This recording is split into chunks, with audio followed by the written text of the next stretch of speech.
Hey guys, this is Amanda. I just wanted to make a quick video to show you guys the signs that I've been making for my sort of stay-at-home quarantine Corona project. I've made a new sign every morning for 41 days now and counting, and a bunch of people have asked just what I'm using and how I do it, so I just wanted to give you a real quick sort of tutorial, I guess. So this is the board that I'm using. My actual sign that I've been writing on is still outside, but this is just another piece. It's called Coroplast, which is just a corrugated plastic sign board. You can see there the sides that the corrugated board, just kind of like cardboard, but made out of plastic. It's what they use to make yard signs and things.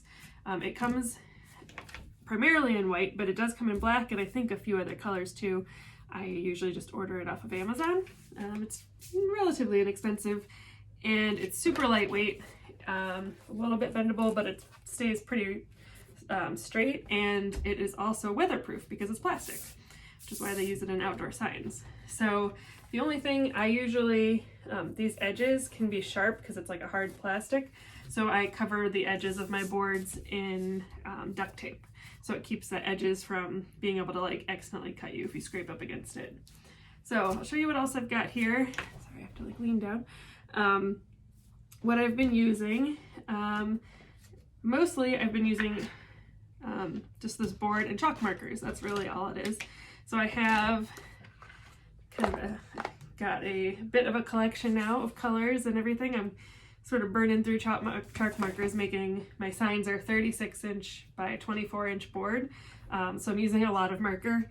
So I've reordered a couple times in this process, but I've got several different brands in here. I just order them on Amazon. This box was 10 markers. It was like $10. And this was all neons. I did get a box of 40 markers for about $30, I think. And that came with the most variety of colors. Unfortunately, a lot of these ones on the bottom I can't really use. They just don't really, they're too dark on the black. If I had a whiteboard, they'd show up fine. Not a big deal though. I also bought a set of just pastels, and like here this is just more neons because my neons were running low. And I also bought a box of just whites because I burned through white pretty quick. So I've got that. I made that little storage rack for them. I also have some big fat ones. I don't use these very often because they're real fat, but you can kind of see it's about a 3/4 inch wide chisel tip on these. So it's good for like filling in big areas or shapes with color. And I don't think these come in a lot of colors. They pretty much come in neons as far as I've seen. What else? I have what you need is essentially a wet eraser. So I use a towel, especially because these boards, there's a lot to erase every day. So a wet towel, something that you don't mind if it gets stained, and then a dry towel, same thing. So once you erase it all and it's wet, then I go over it again with a dry towel because you don't want a marker on a wet surface because the marker will bleed. And I've got just some like laminated pieces of paper. This one I just kind of set my towels on so that I don't have them sitting on the table in case there's paint on them. I don't want to get paint all over the table. This one's just like a piece of black construction paper that I laminated just so I could test my marker colors on it. And so I'll kind of put this where hopefully you can see it. So the markers, chalk markers, they all come with, like the standard size is a 6mm tip, and you can see here they have like a chiseled tip on one end, but then they also, you can change the tip out. One of my sets came with this handy little tweezers, one of those boxes. So the other side of that tip is more of a rounded, so it gives you a like slightly finer tip marker, where the chisel tip you can do wider. And so the way it works is you just shake them up. So when you get one new, unused, you'll see the tip here is white, so the paint hasn't gone down on it yet. And they all work the same. So So you want to shake it up real good, usually for about 60 seconds or 30 seconds. This one I've been using, so it's pretty shaken up. You shake it up, you hear the little ball rattle, and then you push down on it. So when it's brand new, you have to push on it several times to get the paint flowing down. But then you can see it is very opaque. The marker goes on really thick and opaque. If you start writing and the ink coming out of it is like runny or it's not opaque, it looks like it's kind of clear, you just have to shake it up more because the chalk and the liquid inside need to be incorporated better together.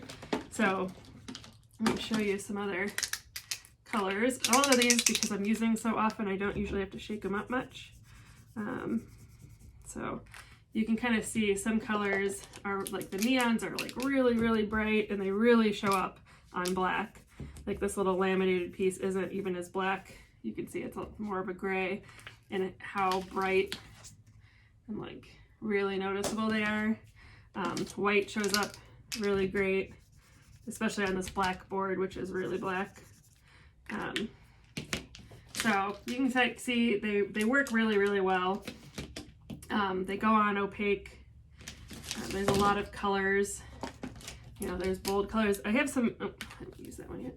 I have some metallic colors that I guess if you were looking at it close up, you'd be able to tell better, but I don't really think that they're real easy to tell from like a distance that they're metallic. So chalk markers, I have this laminated one, so it's usually where I test my markers, or if I'm trying to figure out what colors to use for my design that day, then this is where I'll use this piece to kind of test the colors out or to get new markers started or whatever. This little guy, which is basically, it's the same thing, it's a chalk marker, but it's a pen sized. So it has a little like almost pen sized tip. It works the same way. You have to shake it up. It's running out of juice, unfortunately, because I use it every day. But you can kind of see it's a thin line, like a pen. And this is what I use to sketch out my design on my board before I start drawing it.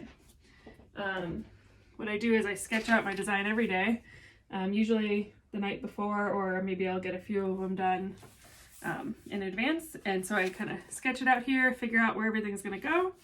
Then on my board, I use this thin marker to draw it all out, and that way like I can figure out if the layout's right or if I've got the right spacing.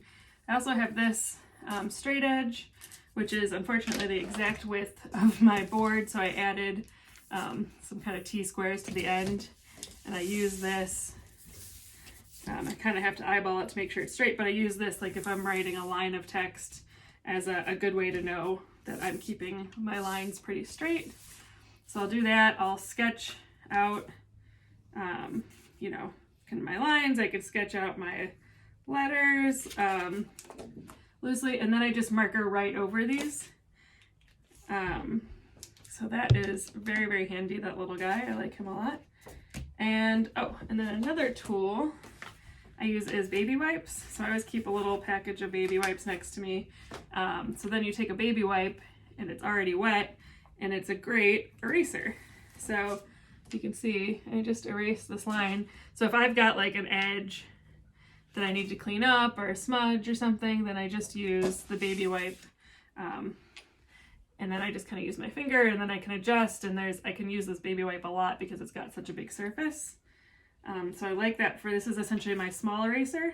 And then when you're erasing big areas, then I take the wet towel, and you can see here that this pulls the marker right off. It's great. So if you have all the paint, but then you can see it wipes all completely off. And then I use my dry towel to dry it off because you don't want. But that is pretty much it. That's all the tools that I'm using. Like I said, it's relatively inexpensive. The markers, like I said, it is usually around $10 for 8 to 10 markers, depending on the pack you're getting. There's some great colors, and I've just been kind of learning as I go. My first sign I thought looked great the day that I wrote it, and then now I look back and I'm like cringing because it's not very good. But now on day 41. I think my signs have really improved, and just because I'm sort of practicing on the job, I guess. So I hope this helped and answered your questions, and if you wanted to make a sign like this for yourself, it's pretty easy. So have fun, enjoy, happy crafting!